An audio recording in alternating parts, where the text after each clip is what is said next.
All right. Hi, everyone. Let me share my screen here and we can get started. My name is Emily McIntyre. I am a board-certified music therapist. I have my master's in music therapy and counseling and recently received my licensure in professional counseling. Today I will be associated with the satellite site Immaculata and having this topic be nervous system regulation in music therapy. This is something that I have been utilizing in my practices recently. Excuse me. And so I've kind of taken a passion on it and I am excited to share this with you all. Currently, I am a music therapist at the PHP, which is Partial Hospitalization Program level of care, meaning it is folks with varying mental health disorders, including eating disorders, general mental health, substance use disorders. And what we do is it's an all-day program, usually about 9 a.m. to 1 p.m. So I come in and I kind of present for and facilitate a music therapy group for about an hour at varying locations in southwestern Pennsylvania. All right. So I want to start us off today with doing an experiential. So I'm going to encourage folks to get comfy in their seats. If you're watching this and you're at home, maybe take a second to get comfy on the couch or your bed, taking a space for you today. And from there, we're going to kind of go from an experiential to then talking a little bit about the science behind nervous system regulation and then how it kind of goes into music therapy and how I use it within music therapy.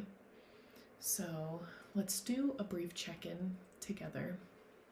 This is called a 5-point check-in. And what I would like y'all to do is to take a moment, take a deep breath, and when you're comfy, you may close your eyes or have a downward gaze.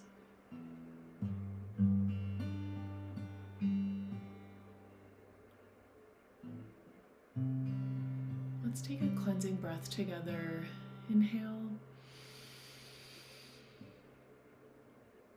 and exhale.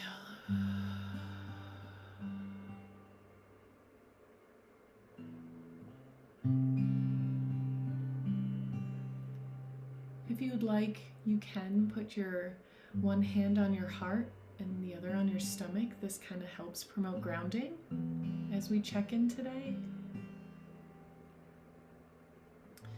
Where's our mind at? Coming at where we are currently with curiosity and not judgment. We're just being today.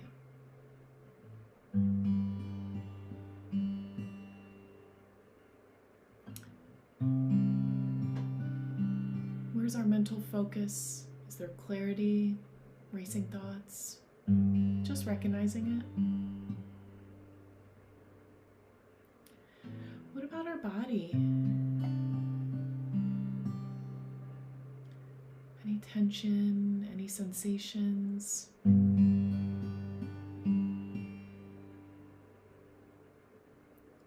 What about our breath today?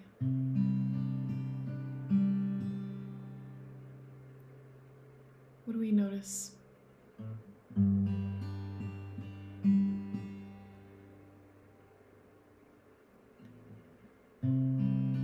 What about our emotions? Feelings? Associations?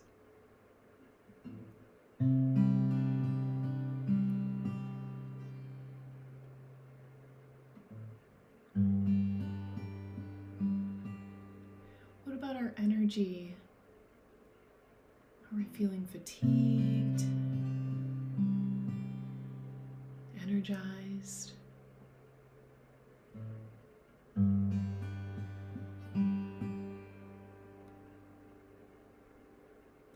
taking a moment to recognize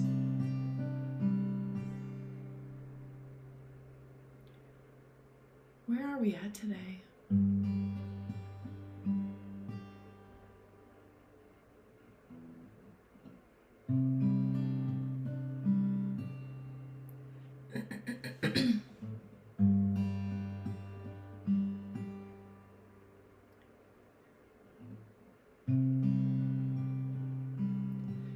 Feel like you have gotten into your body and space, what we're going to do is kind of shift into being in this space together. Okay, so I'm going to be playing guitar for about 10-12 minutes, and then we are going to shift into some reflection. So I want us to sit and be, whatever that looks like for folks. So this could be journaling, coloring, meditating, breathing, whatever feels best for you. Just be here with the music right now.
Okay. Take a moment to journal, reflect. How was that? Going back to our 5-point check-in. Are we noticing any differences in our mind, body, breath, emotions, energy? What influenced it?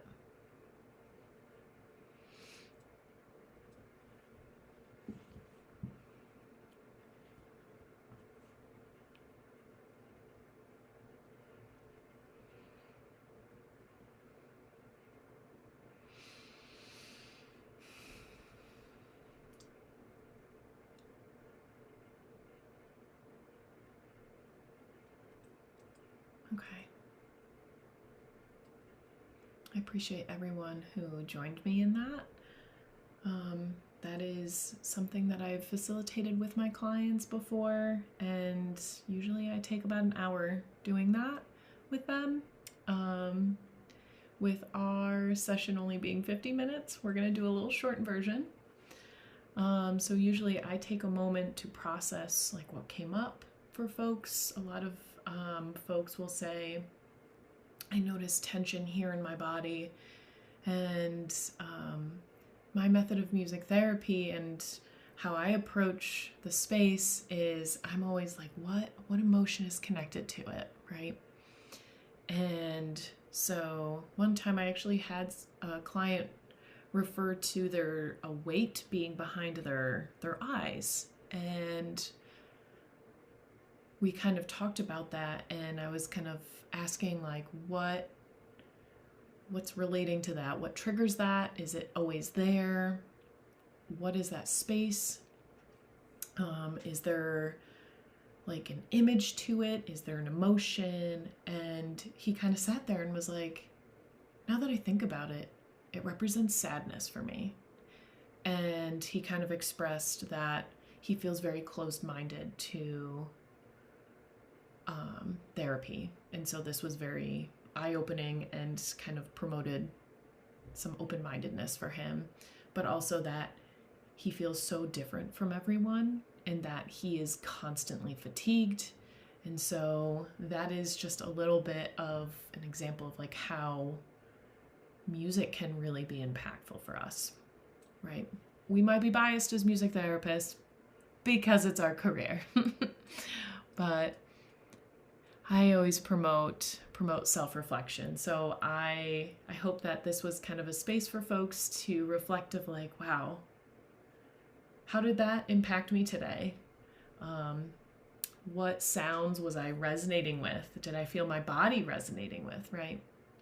And what sounds felt dissonant or tension with? Yeah. All right. I'm hoping we were able to kind of take this space to be today with one another, so I appreciate it. Thanks, everyone. All right, so I want us to take a deep breath in, hold it at the top, and release. Good. All right, so we're going to switch gears a little bit. I'm going to get a little bit into some science, so hang tight with me. And then we're going to kind of connect it right back to music therapy. Okay? So why mind-body connection? The goal of mind-body technique is to regulate the stress response system so that balance and equilibrium, I really want to highlight that, equilibrium, can be maintained and sustained, to restore prefrontal cortex activity, to decrease amygdala activity, and to restore the normal activity of the hypothalamic, pituitary, adrenaline axis, and the locus coeruleus sympathetic nervous system. Some big scientific words here, but just to kind of connect it back to the brain. Right? So this mind-body connection and our nervous system, it starts with our brains, right? So to maintain equilibrium is to keep our bodies at a space where we're feeling grounded. Right. So I always love to hear folks after like playing music or even just sharing music of like, how was that for folks? Are we feeling more tense? Like where is our bodies at in this space? All right. So we're going to dig in a little bit more specifically to the nervous system because I want to really highlight the sympathetic and parasympathetic nervous system that we have. So we've got this nervous system at the top. It's divided into two, right? Peripheral nervous system and the central nervous system. So kind of going to the peripheral, Then we've got then the somatic nervous system and the autonomic nervous system. So what we're going to do is really focus in on these bottom two, sympathetic and parasympathetic. And we do have the enteric nervous system. That is more focused on the digestive tract, which is also important, but really highlighting this parasympathetic and sympathetic. These two nervous systems are kind of opposites of each other. And so we're going to dig into how can we kind of maintain equilibrium in our bodies, knowing that we have these two nervous systems like affecting our bodies, and how can we utilize music to really ground ourselves. All right, so here we are. I love graphics, and I find this graphic to be really, really helpful. So we've got our brain, right? And then we've got these two nervous systems. So I'm going to highlight the sympathetic nervous system first. This is our fight or flight situation. So this is going to be highlighted in our bodies when we are faced with danger. This could mean maybe we are triggered by something, or maybe it's a stress response to something, an event that has occurred in our life, or, you know, maybe there is imminent danger in front of us. And so that's where our sympathetic nervous system is going to be highlighted and triggered, is then the blood flows to our muscles. We're ready to fight or flight, right? So this part dilates our pupils, inhibits flow of saliva, increases our heart rate, dilates the bronchi, inhibits peristalsis and secretion, conversion of glycogen to glucose, secretion of adrenaline, right? We're going to kind of, that's a stress hormone. So as all of these things are occurring, adrenaline is flowing through our bodies, right? And so it inhibits bladder contraction as well. So we are in this state when our sympathetic nervous system is triggered. We're in this state of like ready to fight. So we have adrenaline running through our bodies. We're ready to go, right? And so what I tend to find in my clientele is that when folks come in with PTSD, is that sometimes they're in constant sympathetic nervous system space because of the amount of trauma, and it's kind of a trauma response for their body, is that they don't even feel safe enough, that everything around them feels like danger to them until they find a safe spot. So really understanding the sympathetic and parasympathetic can really help us further understand our clients of, oh, so someone's coming in and they are on the verge of a panic attack. I wonder why. Oh, it's my first time meeting them. They're in a new space, right? So kind of seeing not only like environmental factors that can affect this, but also personal and social matters as well.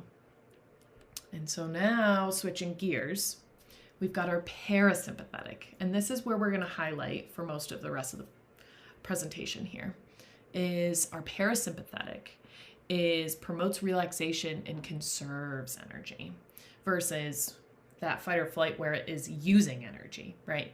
So we call this the rest and digest system. And so this is going to do the absolute opposite of what the sympathetic nervous system is doing.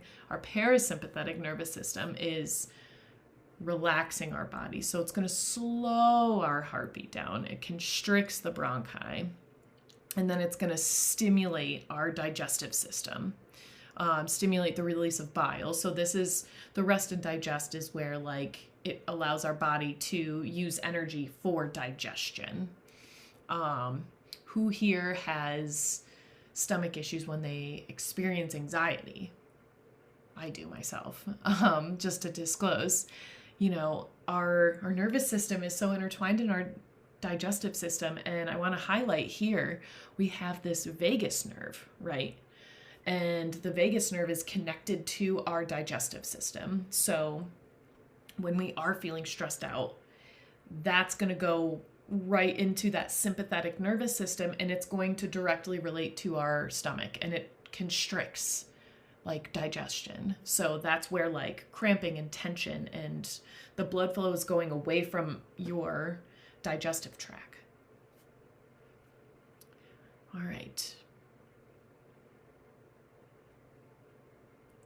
So what we want to do is we want to understand that there are these two opposites. How in music therapy can we help our clients from, understanding I've got this sympathetic nerve system and I've got this parasympathetic nervous system. Like, why the heck would we teach this, right?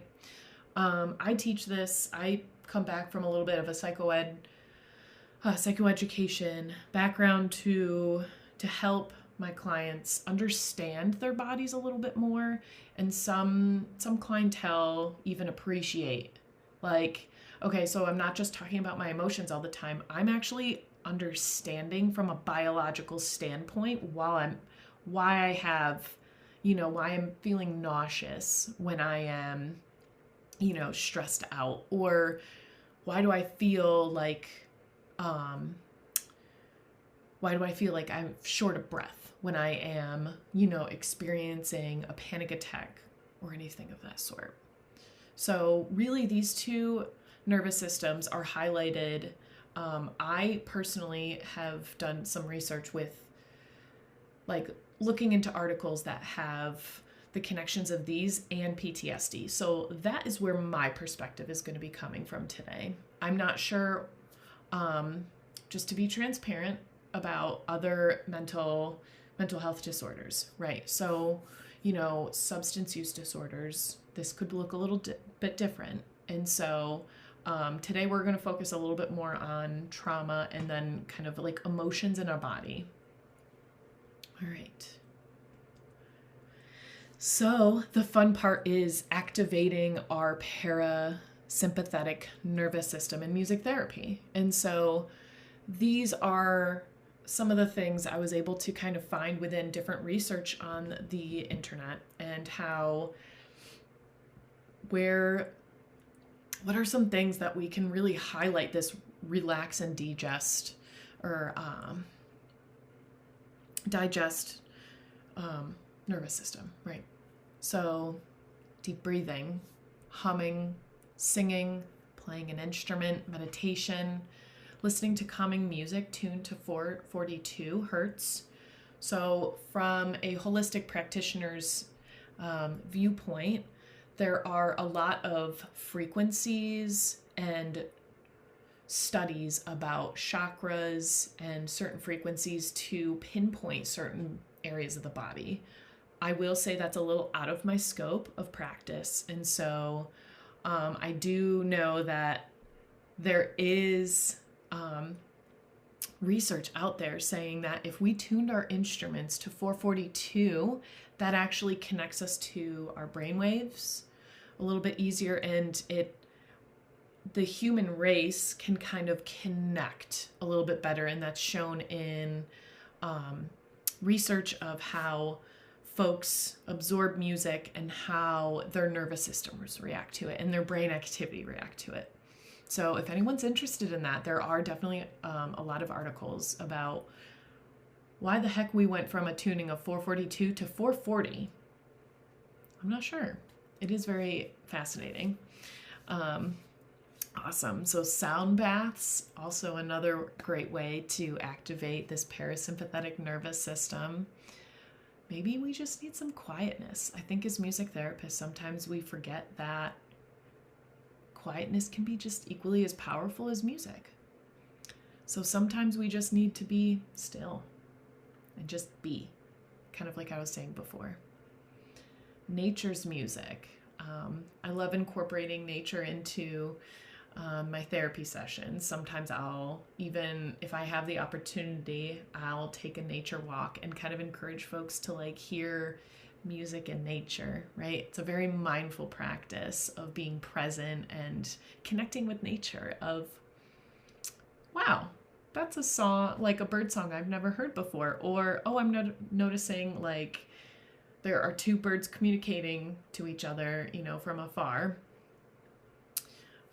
drawing, coloring, doodling, always like creative arts expression can be really beautiful in activating the parasympathetic nervous system as well. And then lastly, journaling. These are just a few examples. There are a ton more, but these are ones that I have put into my practice and have highlighted for folks. And so just based off my experience, this is what I wanted to highlight and have found that clients have been receptive of.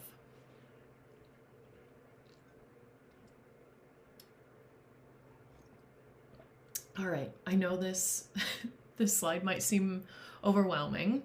I really wanted to highlight chords and the emotions it can provoke, right? So when we're talking about this parasympathetic nervous system, we're talking about certain emotions being held in our body as well.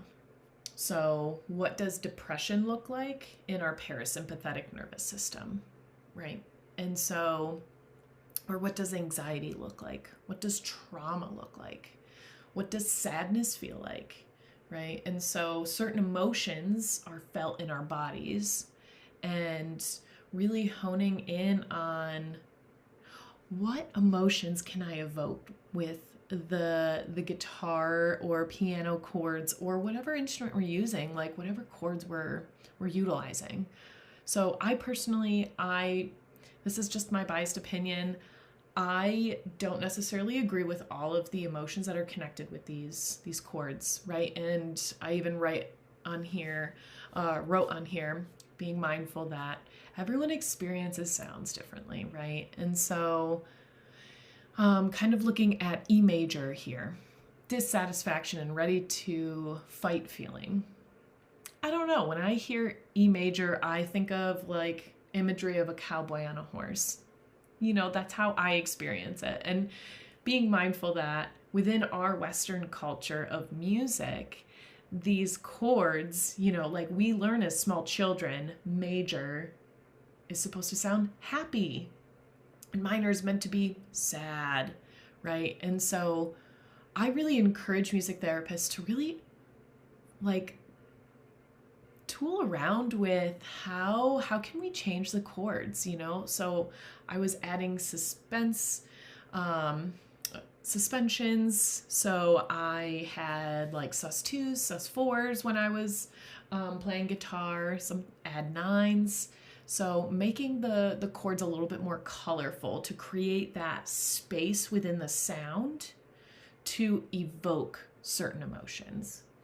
And so with my guitar playing, just kind of reflecting back to that real quick, I utilize dynamic, volume, tempo, and rhythm to evoke certain emotions along with the sounds I was using. So I was using a lot of C, G, A, and D, some F, a B, you know, B7.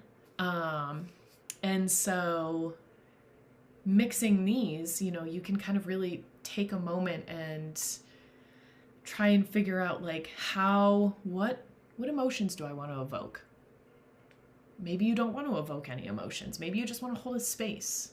So in that sense, I believe, again, this is my biased opinion and based off of experience, that when we hold a space for folks, the more guitar chords and suspensions and color, going back to what I said earlier, adding color to chords, can allow the client to absorb music and experience it in their own manner, right? And so holding that space, I always love using that phrase, like, hold this space. This space is a container of music, right? So I wanted to kind of add all of these on here. I did receive this off a website. I have it in my references. If anyone wants to utilize these, you may. If you disagree with them, I get it. Sometimes, you know, again, we experience music differently. We all come from various backgrounds. So of course we're not going to experience sounds the same. So even if this is like something you don't necessarily agree with, that's okay. Maybe even writing out this or coming up with, a chord progression. Like, hey, what chord progression can I do with my meditation next time to provoke this parasympathetic nervous system to be triggered and encourage this, relaxation and digestion. Or maybe our clients are in sympathetic nervous system and they need to be met right where they're at. And that's okay too, right? I'm looking at the D sharp minor, deep and anxious, evoking feelings of stress, terror, darkness, and hesitation. Maybe someone's feeling that. Meet them right where they're at. Yeah, that can be really beautiful as well. Take the time to validate and meet them where they're at. All right, so here's the good stuff. Music therapy approaches and techniques, right? So I come from a very holistic approach, mind-body connection, looking at the whole body, right? Medically, emotionally, and, our emotions can affect what medically occurs within our bodies. So I do want to identify that these are approaches and techniques within music therapy. A lot of them you do need training in order to practice this, and I want to encourage folks to take a moment and maybe research some techniques or approaches that we would like to do. Guided imagery and music, that's definitely something that you can take and use as an approach and develop it in a way and adapt in a way where it works for your clients. Just not saying that, you are a guided imagery and music practitioner and trained in it. Vocal psychotherapy. This one's important. I really want to focus on that. Going back to our parasympathetic nervous system, right? I highlighted that vagus nerve. That vagus nerve is really, really important. That's going to help us relax. And so tapping into that and vibrations in the body are what help our vagus nerve regulate and ground ourselves. So a lot of, voice improv or humming or singing, even as I'm talking, I can feel the vibration in my chest. And so this can help truly ground a client. All right, awesome. And next, the analytical music therapy. As I was researching for, different approaches for this topic, I found that analytical music therapy started in Europe. So this is something where it is emotions connected to music, and it's really like psychoanalytical. That kind of comes back to that counseling approach of psychoanalytical themes here. And then neurological music therapy. Neurological music therapy, also you need to be trained in order to have those extra letters after your name, as well as facilitating it and being able to say like, hey, this is neurological music therapy and this is why. I will say, a little out of my scope of practice, I'm not trained in neurological music therapy, but I find that folks who have done research in neurological music therapy really have a deeper understanding of like that brain connection to the body and how music can affect the body, our emotions, the way we communicate, and our speech. Awesome. So I've got an arrow to kind of show like, hey, you can use these approaches. And then here's techniques that I really, really wanted to highlight. These are techniques that I have currently used in my practice. I don't want to tell folks that like these are the concrete ways to approaching a parasympathetic nervous system. These are just, things that I have researched and what I have found to be helpful, right? There's always going to be more. So don't feel like there's a limitation here to just what I've written down. There's always more that we can expand on as music therapists. And I want to really highlight that this is definitely not limited to these lists. So ISO principle, this one's probably my favorite in groups. Sometimes I even take the time to provide education on, hey, this is what ISO principle is. It's a technique used in music therapy, and this is how it's used in hospitals with NICU babies. Meeting the heart rate where it's at. Like if a baby has too high of a heart rate, meeting that heart rate in the music where it's at, and then slowly, gradually transitioning into that a slower tempo, right? That gradual shift. And so when I am talking about parasympathetic and sympathetic, sometimes people are like, oh, I'm noticing that I'm in sympathetic right now. So ISO principle is a great way to transition from this heightened state to slowly being relaxed, right? And some clients don't get to that relaxed state. That's okay. Obviously as music therapists, we want our music to help achieve, goals and needs in the moment, but also recognizing we're all human and sometimes we're just not ready to relax. Some people are too afraid to relax, right? And that's okay. Just understanding and being present with the client and allowing them to feel and be isn't so important. Entrainment, similar thing, right? Meeting the client where they're at, so important. Improvisation. So instrumental improvisation, vocal improvisation. Recently with one of my groups this past week, I did this sort of psychoeducation on the sympathetic and parasympathetic and did a similar experiential as I did in the start of this. And someone mentioned, hey, I was actually curious. You kept talking about the vagus nerve. How can I regulate myself by highlighting my vagus nerve? And I was like, great question. I was like, so I informed them about vibrations and humming and singing. And so I was like, how can we wrap up group today? And someone suggested, would it be weird if we hum together? I was like, absolutely not. So what I did was I kind of bounced between two chords, creating this rocking sensation. And I encouraged people to join in and hum and just be. And it sounds so simple, but could be so empowering for someone who really struggles being in their body. And then when they kind of can come into their body and ground themselves, that can be so inspiring and transcendent and euphoric for some folks. All right, mindfulness. Always using like mindfulness language. I know I probably sound like a broken record here when I said just be.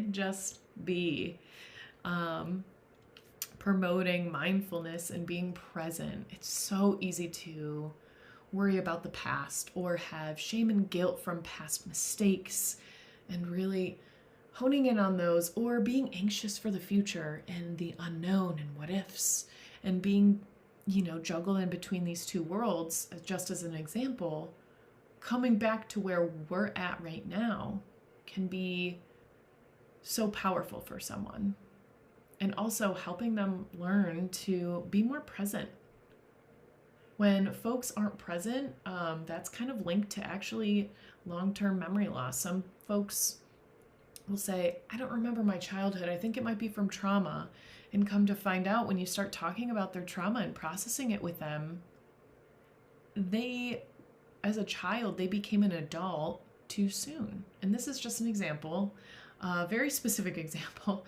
And from my personal experiences working with clients is that they were too focused on someone else and not themselves and being present with where they're at, that they didn't allow themselves, they didn't even have themselves in the picture. They were so focused on someone else. And so because of that, they might not have memories of that occurring. The brain is such a powerful, terrifying, and beautiful space, right? Our brains really help protect us from danger, but that affects our body in different ways. And then we hold that, right? The body keeps the score, that book that all these therapists talk about. It's so important to read literature like that, because really it helps us understand of like, whoa, this is why some of my clients are tense. This is why my client has, like a warm sensation in their chest, or maybe they have a really heavy head. Okay, so there's like, let's dig into that. There's an emotion behind that. What is it? What is that for them? So helping our clients with self-discovery within the mental health community is really important. Movement to music, or with music. I have done this with a women's trauma group I work with. There was one time it was just so heavy. The trauma was being processed, and it was beautiful, and it was scary, and it was anxiety producing, but the energy was so heavy. And one person in group was like, I just need to shake it off. And I was like, yes, let's just stand, shake it off. So I started strumming and kind of reflecting those movements and encouraging folks to imagine an object or emotion and them releasing it through their hands, or doing some sort of bodily motion to help release, right? Now that's a little bit more connected to the dance movement therapy.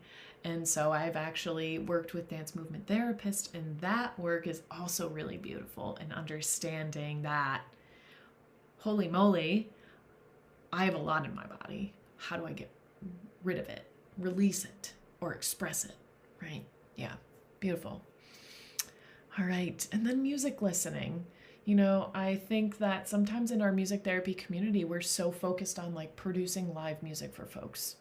I actually had one client recently who loves producing music himself and loves hearing me share my music with him as well. And so he asked me, can we just listen to a song from Radiohead off the album Kid A?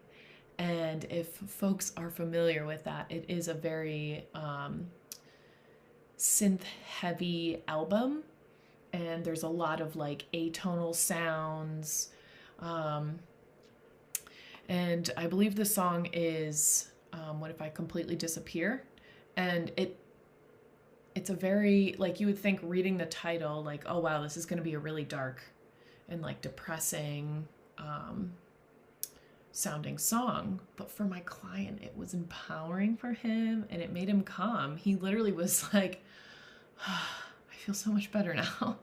And so kind of going back to the long list of chords, right? We all experience chords differently, and sometimes we need that tension, because sometimes it will validate the tension we're feeling in our body to then help us release it. And so when we're able to kind of meet ourselves where we're at and release, that can be a really beautiful process. All right, so our time is coming to an end here, and I appreciate everyone who has joined me today. All right, so let's switch gears to our reflection. All right. I'm gonna move my little self here so we can read it fully. All right, reflection. I would love for folks to just take a few minutes to reflect.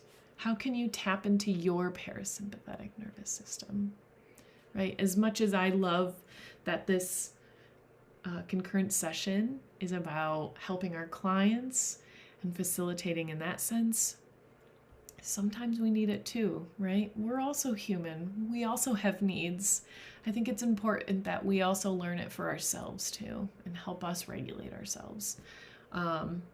Who here has ever been in a session and we were like, oh, well, that didn't go as planned, right? So taking a moment to recognize it, reground ourselves, and continue on with our practice. We're using this as a way to care for ourselves. And another reflection question is, what resonated with you the most in this session? What are you taking home? What are you taking with you to your job, to your practice, for yourself?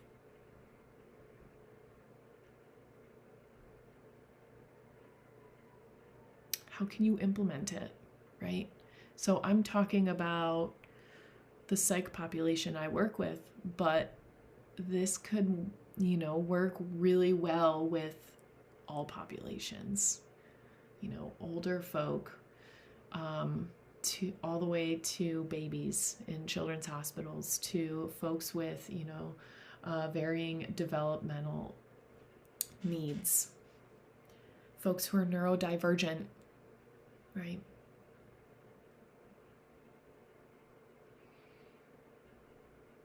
And before we kind of wrap up today, I would love for everyone to try and facilitate at least one practice from these slides in our daily routine. This could be deep breathing. This could be looking up a sound bath on YouTube. Just being more mindful, leaning into our bodies. It's okay if we're not ready for that yet, but understanding when we are and how to do it.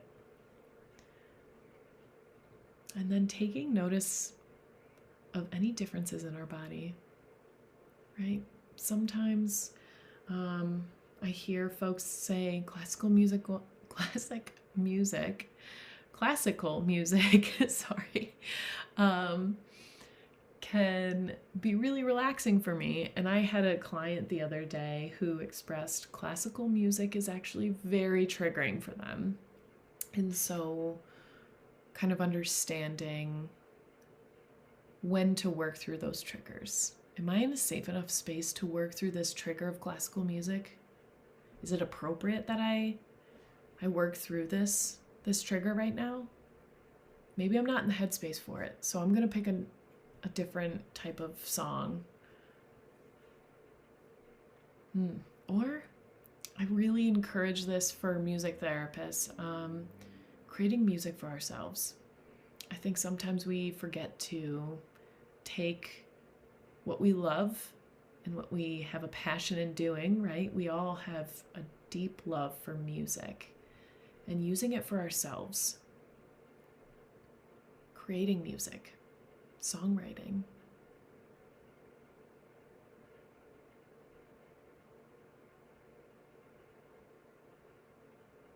All right. I appreciate everyone who has joined me today. And that is all I have to share with you all. My name is Emily McIntyre, and if anyone, wants to reach out, I am on LinkedIn. You can find me there. If anyone has any further questions, I would really love to collaborate with anyone. I'm very, very open to hearing thoughts, and maybe someone also has some insight that they also utilize in their own practice. Would love to hear it. So I appreciate you all joining me.